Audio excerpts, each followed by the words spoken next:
स्वागत है आपका। आपके साथ में हूं शिल्पा रावत। यूपी की महाभारत देख रहे हैं आप और शुरुआत सपा नेता एसटी हसन के एक बयान से कर रहे हैं। कांवड़ यात्रा मार्ग पर दुकान और ढाबे मालिकों की पहचान पूछे जाने पर एक विवादित बयान एसटी हसन की तरफ से सामने आया है।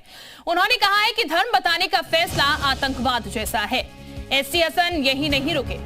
उन्होंने दुकान और ढाबों की पहचान पूछने वालों की तुलना पहलगाम हमले के आतंकियों से कर दी है। एसपी नेता एसटी हसन का यूपी सरकार पर बड़ा हमला। उन्होंने कहा धर्म बताने का फैसला आतंकवाद जैसा है, पहचान बताने का फैसला आतंकवाद जैसा। हिंदू मुसलमान करके लोगों को बांटना चाहते हैं। इन्हें किसने अधिकार दिया कि ढाबों की चेकिंग करे? किसने अधिकार दिया कि लोगों की पेंट उतरवाएं? धर्म की आड़ में धार्मिक ब्लैकमेल कर रहे हैं। पहलगाम के आतंकी और इनमें कोई फर्क नहीं है। ये भी एक तरह के आतंकी हैं, वो भी आतंकी थे। ये देश के दुश्मनों से मिले हुए लोग हैं जो देश के अंदर शांति नहीं चाहते, जो हिंदू मुसलमान करके यहाँ की आबादी को बांटना चाहते हैं और आबादी बढ़ने के बाद देश कमजोर हो। इनका एक एजेंडा है, लोग इस बात को समझ नहीं रहे, लेकिन धर्म की आड़ में धार्मिक ब्लैकमेल करके ये सब हरकतें कर रहे हैं। किसने ये राइट दिया इनको कि ढाबों की चेकिंग करें? ये किसने इनको ये राइट दिया कि लोगों की पैंटें उतरवाएं? क्या इनमें और उन आतंकवादियों में कोई फर्क है जिन्होंने धर्म पूछ के पहलगाम के अंदर गोलियां मारी थी? ये भी एक तरह के आतंकवादी हैं और वो भी आतंकवादी थे। ये देश के दुश्मनों से मिले हुए लोग हैं जो। तो एसटी हसन का बयान आपने और इस वक्त हमारे साथ समाजवादी पार्टी से एसटी हसन साहब जुड़ चुके हैं। सीधे उन्हीं का हम रुख कर लेते हैं। एसटी हसन साहब, बहुत स्वागत है आपका जी उत्तर प्रदेश उत्तराखंड पर। सर, जो बयान आपकी तरफ से दिया गया है उस पर बीजेपी का पलटवार सामने आया है। बीजेपी कह रही है धर्म बताने में आखिर इतनी आपत्ति क्यों हो रही है? धर्म ही तो बताना है। नहीं, मुझे धर्म बताने पे कोई आपत्ति नहीं है, बोर्ड लगाने पे कोई आपत्ति नहीं है।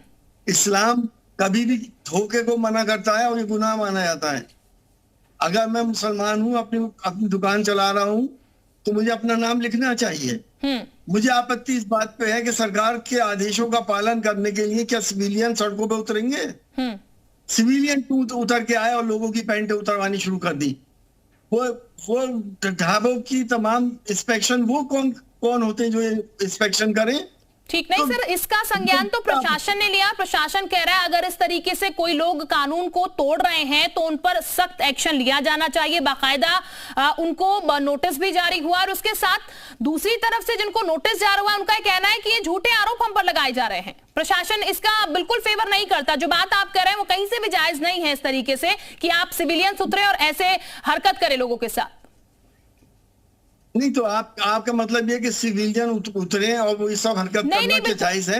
नहीं, बिल्कुल नहीं सर, मैं वही बात कह रही हूँ आपसे कि ये बिल्कुल जायज नहीं है। प्रशासन भी यही बात कह रहा है, जिस चीज का आप जिक्र कर रहे हैं प्रशासन भी यही चीज कह रहा है। सिविलियंस इस तरीके की अगर कोई हरकत करते हैं तो एक कतई जायज नहीं है। बाकायदा नोटिस भी दिया गया प्रशासन की तरफ से। यही बात तो मैंने भी कही है। मुझे दुकानों पे नाम लिखने में कोई आपत्ति नहीं है। नाम लिखे जाने चाहिए। जो ऊपर वाले को जिसको देना वो देगा, जो नहीं देना वो कोई दे नहीं सकता। मेरा यही मान है, हर मुसलमान का यही मान है। मुझे आपत्ति इस बात पे थी कि एक आम आदमी चलते फिरते उसने 8-10 लोग इकट्ठे करे और चेकिंग शुरू कर दी और वहां पे कर्मचारियों की पैंटें उतरवाने लगे हो। जाहिर से क्या कहीं से, मुझे इस पे आपत्ति है बस। जी बिल्कुल सर, जो बात आप कह रहे हैं उसको लेकर प्रशासन ने भी संज्ञान लिया है। लेकिन सर, चूंकि बीजेपी का ये कहना है कि समाजवादी पार्टी इसे लेकर जो है वो राजनीति अपनी चमकाने की कोशिश कर रही है, एक डर जो है वो एक विशेष समुदाय के दिल में पैदा करने की कोशिश की जा रही है। देखिए, मुसलमान तो इस बात सबको मालूम है, सब पूरे देश में अगर कोई बिचारी कौम है तो मुसलमान है। वो तो कुछ कह ही नहीं सकते किसी मामले में। तो लेकिन जहां जो चीज जायज है वो सही है, वो सही है, जो गलत है वो गलत है। हम समाजवादी वाले लोग नफरतों की सौदागरी नहीं किया करते हैं। हम बात बात में हिंदू मुसलमान नहीं किया करते हैं। समाजवादी लोगों के पास हिंदू मुसलमान सिख ईसाई दलित पिछड़े सारे लोग हैं और सबकी बात करते हैं, सबके हक की बात करते हैं। हम किसी में डिफरेंशिएट नहीं करते, किसी के साथ नाइंसाफी नहीं करते। ये हमारे नेता की खास पहचान है।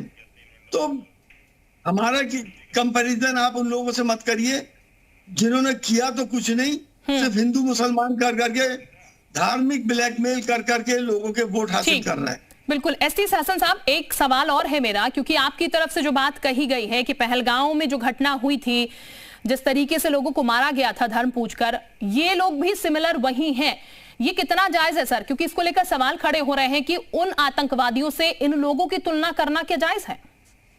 जो लोग ढाबे के ऊपर इंस्पेक्शन कर रहे हैं और पेंटें उतरवा रहे हैं, क्या ये काम पहलगाम में नहीं हुआ? वहां पेंटें नहीं उतारी गई थी, उन्होंने गोली मार दी, तुमने टेरराइज कर दिया लोगों को, तुमने, बात तो एक ही है। तुम इसमें या तो आप ये कह दो कि वो लोग सही हैं जो कर रहे हैं, हाँ। कोई गलत बात नहीं है, होना चाहिए था, या फिर आप ये कहिए कि नहीं गलत है, वो भी टेरराइज कर रहे हैं लोगों को। ठीक। एसटी हसन साहब, बीजेपी ये भी कह रही है कि समाजवादी पार्टी या अरब अन्य पार्टियां जो हैं उनका ये काम हो गया है, वो मुगलों का परचम लेकर चल रही हैं, जब भी कोई बात होती है तो वो उनके फेवर में आ जाती हैं। देखिए, समाजवादी पार्टी के जो नेता हैं वो बीजेपी के नेताओं से अच्छे हिंदू हैं, और जो हिंदुइज्म सिखाता है वो उसे ठीक से फॉलो करते हैं। वो अहिंसा पे बिलीव करते हैं हमारे नेता लोग। समाजवादी पार्टी समाजवाद को बढ़ावा दे रही है, सबकी बराबरी की बात कर रही है, और ये लोग कह रहे हैं कि समाजवाद का वर्ड ही संविधान से हटा दिया जाए, सेकुलरिज्म का वर्ड ही संविधान से हटा दिया जाए। फिर ये दोबारा वही छुआछूत और ऊंच नीच पे हिंदुस्तान को फंसाना चाहते हैं। तो हमारे नेता इस बात पे हरगिज राजी नहीं है। हम सबको बराबर का हक और बराबर के इंसान समझते हैं। जी, बहुत बहुत शुक्रिया सर आपका हमारे साथ जुड़ने के लिए। सपा नेता एसटी हसन साहब हमारे साथ जुड़े हुए थे, बहुत शुक्रिया हमारे साथ जुड़ने के लिए सर। तो फिलहाल